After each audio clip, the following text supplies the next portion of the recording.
Hey, it's Beth from Landmark Title. The numbers in our housing market are ever changing, so it is important to stay up to date with those changes. With Market Insight, we bring you the stats, facts, and figures to keep you and your clients informed. Join us now. Good morning, ladies and gentlemen. It's Scott Kiburz with Market Insights for Landmark Title, July 2023. Let's begin, Sarah. So today's agenda, we got some headlines from Real Estate News and Inman, pretty powerful. We've got several things happening at the national stage, stock prices, other things that are happening. We'll go through a few of those from an insight standpoint. We're going to look hard at the numbers for Maricopa and then let the individual cities come through the end. And we'll teach you, make sure you know how to read the various graphs of the individual cities. Next, Sarah. So let's start with some fast facts coming out about our marketplace. We currently have 8243 active listings in Maricopa County. The number of single-family townhomes, condos have been fairly consistent for the last 6+ months. Sold 5,952. That's again in Maricopa County. Our absorption rate decreased down to 60.57%. We were running 70+% this time last month. Coming soon, a mere 414. Interest rates have been lingering between 6.5 and 7.5 on the high. Average sale price $580, $442 per transaction in Maricopa County only. Sarah, next. So a couple different things happening out there, ladies and gentlemen, that I want to convey to you. This is just in the spirit of working in your business, working on your business. These are things that are important for agents and brokers to know at the national stage. Last week, on the 30th, there was a settlement of $3 million paid for MLS PIN, which is out of Massachusetts, for disclosure with buyer broker. Now, this particular association is owned by brokers. Here in Arizona, we're owned by the Scottsdale, Phoenix, and We Serve Association in terms of our MLS. The MLS in Massachusetts, the biggest one, is owned by brokers, and they paid out $3 million penalty or settlement just to have this lawsuit about buyer broker commissions go away. If this is something that you're just now learning about, ladies and gentlemen, know that there are some national lawsuits that have been going on for since 2019. One of them is coming to fruition in October of this year. It's slated to go to trial. They're seeking, with a B, billions of dollars. This is just the local MLS PIN paying out $3 million. Ladies and gentlemen, how we do business in the future is going to be changing, being disrupted, and this is part of it. And this was a surprise to me personally. That's why I shared it with you right up front in the beginning. Next slide, Sarah. So NAR pushes back on a claim against growing sexual assault. There is an event happening nationally, and it's happening everywhere. And this is the lawsuit that NAR just came into play in the last 10 days. Sarah? The housing market, this was a great update by the numbers. This is out of Real Estate News. Housing market did an about face and upended expectations for 2023. Ladies and gentlemen, if you talk to anybody doing forecasts late last November, December, early January, our market has not done what in the second half what they thought it would do. So please know interest rates have remained high. Inflation is quieting. The job market is still very strong, but our housing prices, we essentially have low demand, but we have low inventory, and because of that, it feels like high demand. When you're out there with a buyer, there could be multiple offers, paying over asking, still waiving things. If you got a quality listing and it's highly sought after, people will surge and go after your listing to buy. Next, Sarah. The Wall Street Journal, 3 million houses are over $150,000. I'm sorry, households. What they're saying here, ladies and gentlemen, from the Wall Street Journal is there are 3 million family households where the household makes $150,000 annually and they're still renters. And I share this with you, ladies and gentlemen, because people sometimes want flexibility. They don't want the heartache of repairing things, fixing things. But that is a lot of potential buyers who are on the sideline as well. And they're remaining in even keel mode, just staying renters until interest rates come down, job market changes, etc. There is a lot of people on the sidelines that absolutely qualify to be homeowners. Sarah? Single-family residence homes, ladies and gentlemen, are on the rise. This is out of John Burns. So if you look at what's happening nationally, this is a thing. I've seen advertisements on TV where people are advertising the whole subdivision is rentals. And in that advertisement, everybody is the same. And it allows you to get in and out if you're in a job that you know you're going to be in for 6 to 12, 24 months, and you don't want to be tied down with home ownership. It's a great place to live. But what it's also saying is rates of rent are going up. And finally, why would a builder even want to build single family homes that go straight to rental? Well, one of the most important things, or one of the most valuable things that are in this growing trend is in Arizona, they do not have to provide a 100-year water supply. And that is having an impact on why builders are building in that type of product. Sarah? Population. So ladies and gentlemen, here, we're still one of the fastest growing cities in terms of growth in Metro Phoenix, and we're still in just a desirable place. Next slide. Here in Phoenix, this is out of CoStar, and this is specifically about Arizona. And what they're saying here is our hotel rate is up, investments for self-storage is up, developers start massive industrial parks on West Side. That's pretty obvious for anybody who lives out there, but for those who have not been along the 303, there are massive warehouses being built out there. Apartment towers at the Optima Kierland in North Phoenix is growing, and there is $300 million in apartment refinancing by True America. Phoenix retail rents soar as vacancies hit an all-time low. And that's all coming from CoStar's site visit.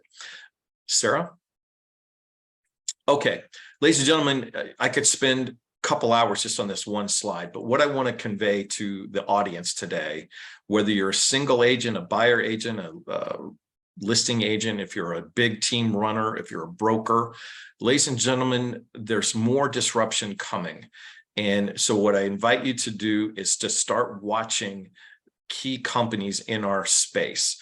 And on the left-hand column are companies that are Zillow, Redfin, CoStar, Lane One. Those are all providers of services to MLSs, to brokers, to agents, and directly to consumers. They are up significantly. In fact, Redfin has come out of the dark and is up 188% this year alone. CoStar up only 14% this year, but that represents billions of dollars. And so in that space, we're going to use the phrase, the bigs are getting bigger.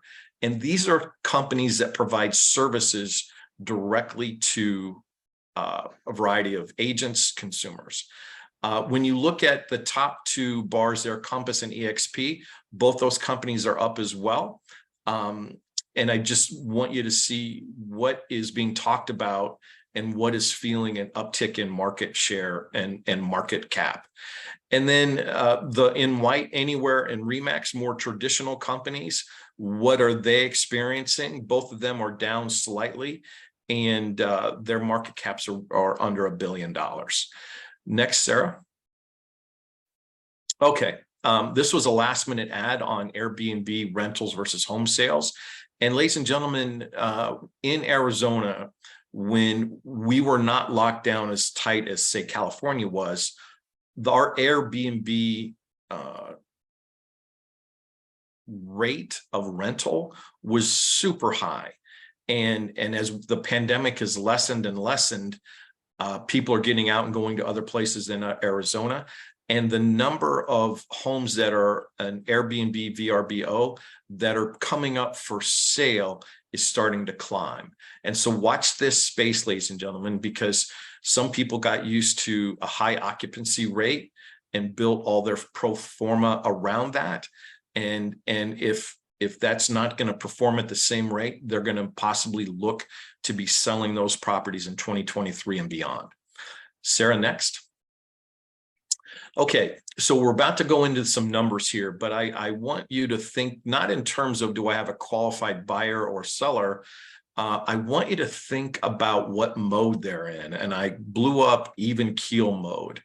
There is a percent of people who would like to buy a different home or list and sell and go to a bigger or a smaller home that are just staying even keel due to interest rates.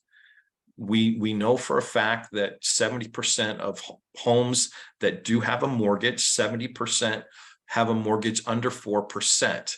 Now, in the latest purchases, beginning 5 months of the year, 40% of all transactions were cash only.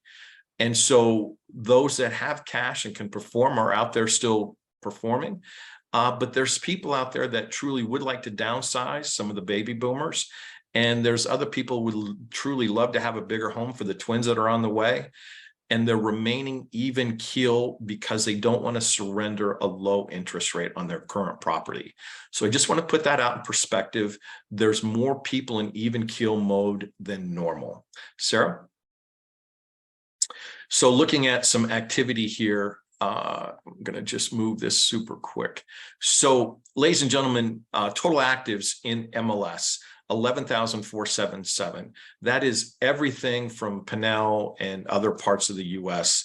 If they can put it in ARMLS, they do. It's at 11,477. Not much change in the last 2 months, but definitely down since March. We have definitely burned off some of our inventory. When we look at Maricopa County, we're very similar all the way down through all these numbers until we get to total sold in Maricopa County at under 6,000. And again, my personal bellwether and has been forever is total single family in Maricopa County, 4,666. So we're under 5,000 doors sold for millions of people in Maricopa County, Metro Phoenix. Sarah? Okay, so some quick math. I like to put things in perspective. We hit some of our lowest inventory at 4,000 doors with 153 zip codes. That was averaging 26 listings per zip code. As of the first, we were at 8,300, which is essentially 54 listings per zip code. Now, data point in the Southeast Valley, ladies and gentlemen, we've had some significant growth, and we've added 3 new zip codes in Chandler, Apache Junction corridor. And so we have growth happening out there. Next, Sarah. Okay. Let's look hard at these numbers here, ladies and gentlemen. This is the first. This is July 1st. And what we're looking at here in big black letters, 8164 active, 5516 sold, and listing count under contract 6772. Look at the bottom left graph, sold to list, that our median and average sale price have been running in a parallel form here for quite a while, and they're creeping back up towards 100%. I also want to point out that as of June 1st, May, June, bottom right graph, the 4 far right graphs, blue and red, that there was a slight uptick in home price, average sale price from May to June. Okay, Sarah, I had to be historic there. I want people to stay close attention to the bottom right graph. As we go to the next slide, Sarah. So I realize, ladies and gentlemen, that July 1st was Saturday, 2nd Sunday. Not a lot of people probably had a scheduled closing on the 3rd, maybe some leftover files that just could not close on Friday the 30th. Here we had July 4th yesterday, and we're here recording this on the morning of the 5th. But ladies and gentlemen, those last 4 bars represent a $20 decrease in the average sale price from June to July. If you look at that hard, the last six lines, May, June, July, we're off $20 a square foot. And also the median and average sold to list price, bottom left graph, are starting to converge just a little bit. The median is leveling off just under 100%. Ladies and gentlemen, I realize it's early in the month and these numbers may spring back because of this holiday and the way the dates of the month landed. We're going to watch this trend closely in the next 10 days and see if those numbers bounce right back or not. But that is an indicator. That's a pretty big $20 a square foot is a pretty big shift, ladies and gentlemen. Sarah? Okay. Also, with that shift came months of supply. So we jumped up to 1.6 month, and our absorption rate went to 60.97%. So we decreased our absorption rate about 10% from what we were running. Sarah? Okay, here is all of Maricopa and Pinal County aggregated together. We're down 9.4%. Listings are down in blue 23.9%. And the median sale price for all that corridor for over 4 million people, $253.38 in yellow. $253.38 is our average sale price, again, down 9.4%. How did we get there? Sarah, next slide. If we aggregate out Maricopa County and Pinal County, Maricopa County is down 8.8 and Pinal County is down 11. And that's also down 11%. The average number started lower anyway. So Pinal County is down to $195.54 a square foot. Sarah, next slide, please. So here are the backup numbers that I'd like to point out for you, ladies and gentlemen. And there's a couple of things I want to focus on, please. So actives at 8441. This again is back to Maricopa County. Are under contract on this date of the report, 6893. If you look right below the word under contract, you see red. That's down 10%, 10.42% from where we were just 30 days ago, and down 3% from 3 months ago. However, 6 months ago, it's up 43%. And from a year ago, this time it's down only 8%. Sold listings, well, that's looking back. And so sold listings were 26, excuse me. That's up 19, almost 20% from where it was a month ago, up 39, almost 40% 3 months ago, and up 60% from 3 months ago. Here's my point, ladies and gentlemen. The solds are looking back 30 days and beyond. The under contract is right now, the 30-day is looking ahead. And there looks to be some quieting there in the marketplace. Now, under contract, 6893 versus new listing, 6,076. We're not adding a lot of inventory. As I mentioned earlier, there's essentially low demand and low inventory. But because they're both low, houses that are quality are going quickly. Now, in the circle graph, I want to point out just two quick things. Normal sales running 84%. That's been our tradition here for quite a while, all of Maricopa County. New builds, 10.9%. That's a lot of new homes as a percentage. And fix and flip, a year and a half ago, we're running 20% of any market, running probably 15% of ours, is a mere 4.11%. That is changed because of interest rates. The cost of money. People are waiting on the sidelines thinking, I really hope interest rates do come down. Sarah, next slide, please. Okay, at a glance, active listings in Maricopa County.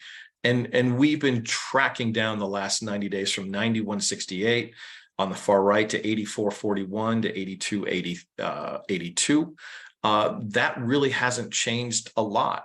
We're running a choice of about 8,000 plus homes for 4 million people. Ladies and gentlemen, that's not a lot. That's not a lot of choice. Next slide, Sarah. Here we go with under contract.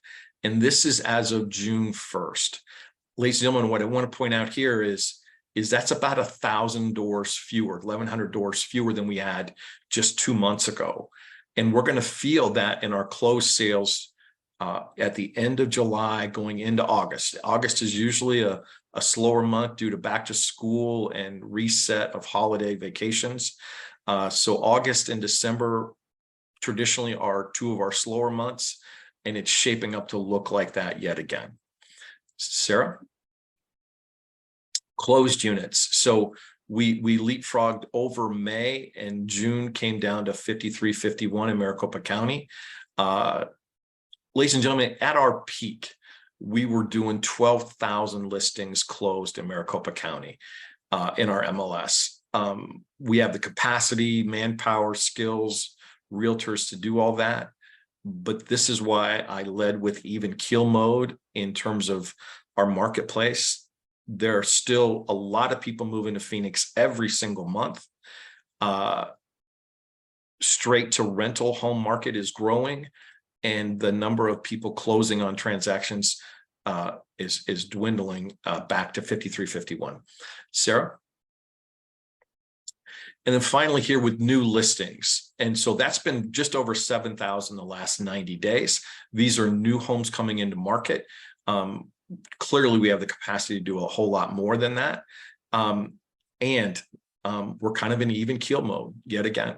Sarah? So, ladies and gentlemen, for the balance of the report here, we're looking at two slides, one for the city and then one that makes up these circle graphs. And so let's just slow down here for a second, Sarah, and go through this really quick. And then it just repeats for the 28, 35 cities we have that follow in alphabetical order. If you'll go back one more, go back to Apache Junction, let me begin. So active listings, 48.5 active listings. That is up from 101 this time a year ago. Solds are up almost 7% in Apache Junction. Median sale price is down. That got to look hard there. Down at 9.1% at 254.45 from a year ago. They were at 279.89. Supply is up 38, almost 39% to 1.95 months. And the median days on market is 44 versus 18 a year ago. So that's how you read that graph. And what I love about this graph, ladies and gentlemen, is if you are representing a buyer or a seller in that corridor of Apache Junction, this is a great graph that anybody could take and feel comfortable at a dining room table, at a coffee shop, talking to a buyer or seller. It's very easy to show the trends and the 5 key things that are happening in our market. Now, the numbers behind that, Sarah, next slide, come out here. So the active listings in Apache Junction were 150. Under contract, 106. That's a lot. Sold listings at 77 and new listings at 96. So if you look back, we have an absorption rate right at 50%. Which is currently the trend, 50 to 60%. But if you look at the under contract versus new listings, in essence, that's a cheater's way to look into the future. And what it's saying is we're actually putting more homes under contract than we are adding, which means prices will probably go up. Competitiveness will definitely go up. And if we do ever get the benefit of a lower interest rate into the high 5s, mid 5s, this will go into a very competitive market right away. That is how to read these various graphs, Sarah, and for everybody out there. And then as Sarah, if we advance, now we're going to just go from A to the letter T of the various cities. And this is designed for helping the people who are working in specific metros that they can see what's happening in their local city. It's always a pleasure to work with you, Sarah. Thank you for today. And for anybody out there with title needs, Landmark does a great job. We're happy to provide these numbers to you on a monthly basis.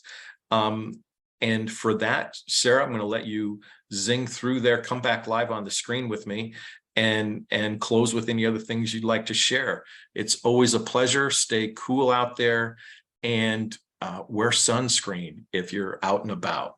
Okay. Thank you, everybody.